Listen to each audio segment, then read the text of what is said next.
1995年的一天，一个叫麦克阿瑟·惠勒的年轻人大摇大摆地抢劫美国宾夕法尼亚州的一家银行，由于没有戴头套，很快就被捕了。但是他自己觉得难以置信，因为有人告诉他只要把柠檬汁涂在脸上就能隐身，而且他信了。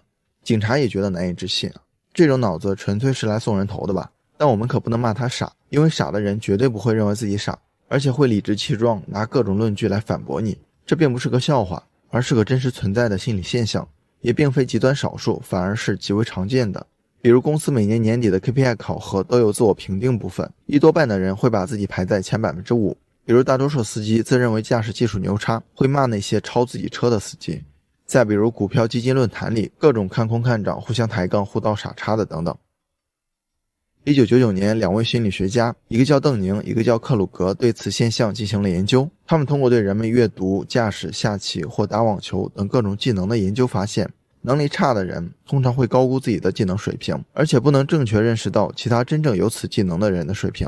他们把这个现象称之为达克效应。邓宁将这一效应继续推广到一个人的能力发展，即学习一种新技能时将经历4个不同的阶段。第一个阶段，初学者往往会自信心爆棚，不知道自己不知道，此时是站在愚昧的山峰。第二阶段，随着学习的进行，知道自己不知道，自信心会大幅下降，跌落到绝望之谷。第三阶段，在不断学习和提升之后，积累了一定的知识和经验，知道自己知道，自信心逐渐回升。第四阶段，达到了一定境界，就像高手中的高手，不知道自己知道，此时站在平稳的高原。我们会发现，处在愚昧山峰的那群人的自信，往往比处在高原区的大师还要高。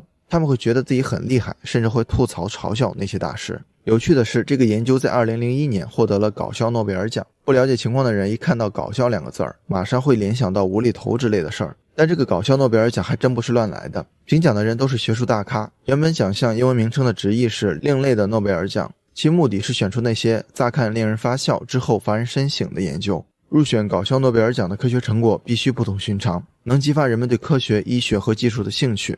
所以这一现象并不是那么好笑，反而细思极恐，因为我们也许都在高估自己还不自知。2013年，在美国德州奥斯汀举办的盛大音乐节期间，一档深夜脱口秀节目派出记者接受采访，捕捉潮流前线的年轻人吹嘘的镜头。记者随机采访他们关于一些乐队的看法，当然这些乐队其实是不存在的。令人惊讶的是，众多受访者并没有意识到这个陷阱，而对这些乐队高谈阔论，显得非常自信，来掩饰他们的一无所知。无独有偶，美国的赫芬顿邮报曾做过一项民意调查，向公众提出一些非常离谱的观念，比如太阳是围绕地球转的，买彩票是非常好的投资方式，个子高的人跑步容易缺氧等等，让他们做判断。但是结果表明，每一条离谱的观念都有 20% 左右的人会盲目相信，这就是著名的无知1/5法则。也就是说，无论一个观念多么离谱可笑，在世界总会有 20% 的人盲目的相信它。有些人知识的匮乏，或者说认知的障碍，看起来是我们无法想象的。所以这也是为什么常与同好争高下，不与傻瓜论长短的原因。郭德纲说过，内行要是和外行去辩论，那就外行了。比如我和火箭科学家说，你的火箭不行，燃料不好，我认为得烧柴，最好是煤。科学家要是拿正眼看我一眼，那他就输了。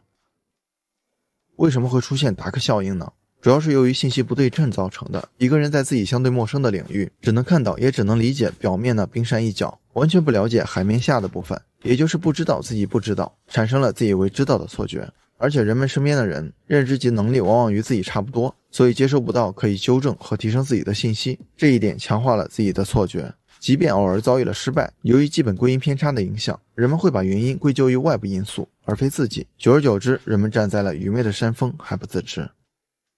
那如何克服达克效应呢？既然无知的人不知道自己不知道，要摆脱自己的无知，就需要知道自己不知道和增加自己的知道。一、保持对未知的敬畏。古希腊哲学家芝诺的学生有一次请教说，老师，您的知识比我的知识多很多，可是您为什么总对自己的解答有疑问呢？芝诺在桌上画了一大一小2个圆圈，说，大圆圈的面积是我的知识，小圆圈的面积是你们的知识，我的知识比你们多，这2个圆圈外面的就是你们和我无知的部分。大圆圈的周长比小圆圈长，因此我接触的无知的范围也比你们多，这就是为什么我常常怀疑自己的原因。知道的越多，也会发现自己不知道的越多。保持对未知的敬畏是突破自己的第一步。很多人盲目自信，除了让自己看上去可笑之外，也让自己固步自封，难以成长。他们往往用低维认知先入为主，对高层次的认知视而不见，跟你抬各种杠。很多杠精就是这种情况。相反，那些认知水平高的人往往更加谦和低调，保持对未知的敬畏，不断学习和成长，差距也就如此拉开。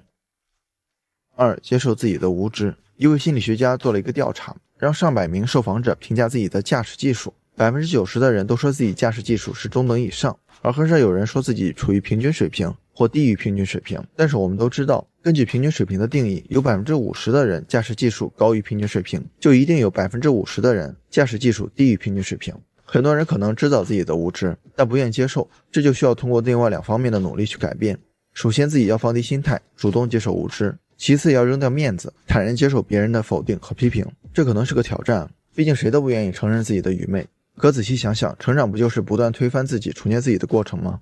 就拿星河来说，回想5年前的自己，才发现之前的自己有多傻叉。如果我现在还没有发现之前的无知，并不是我之前有多厉害，而是我在原地踏步或不断退步。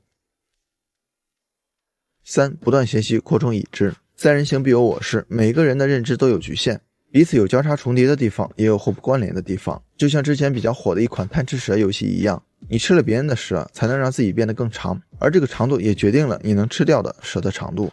了解星河的小伙伴应该知道，我不止一次地提到学习的重要性，但总有人坚持读书无用论。我一般不会反驳，因为认知水平容易提升，但思维方式很难改变。巴菲特、比尔盖茨每天都会保持阅读的习惯。科里在《富有的习惯》一书中也提到，88%的富人每天至少阅读30分钟，内容以自学和自我提升类阅读为主。富人阅读是为了获取知识。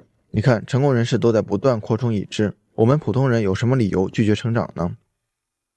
想站在持续平稳的高原，就需要先跌入绝望的深谷，再慢慢攀爬。这个过程极其痛苦和漫长，也会遭到站在愚昧山峰上那些杠精们的嘲笑和攻击。不必理会，等你真正的爬上去之后，你会发现自己离杠精太远，已经听不到他们的声音了。好了，今天的内容就到这里了，谢谢您耐心观看。如果您有任何建议和想法，欢迎在下方留言。如果您喜欢星河的内容，还望订阅星河百度频道，点赞和分享给更多的朋友。星河将不胜感激，继续分享更多有关成长的优质内容。一个人可以走多远，关键在于与谁同行。愿成长之路有你我相伴。这里是星河百度，我们下期不见不散。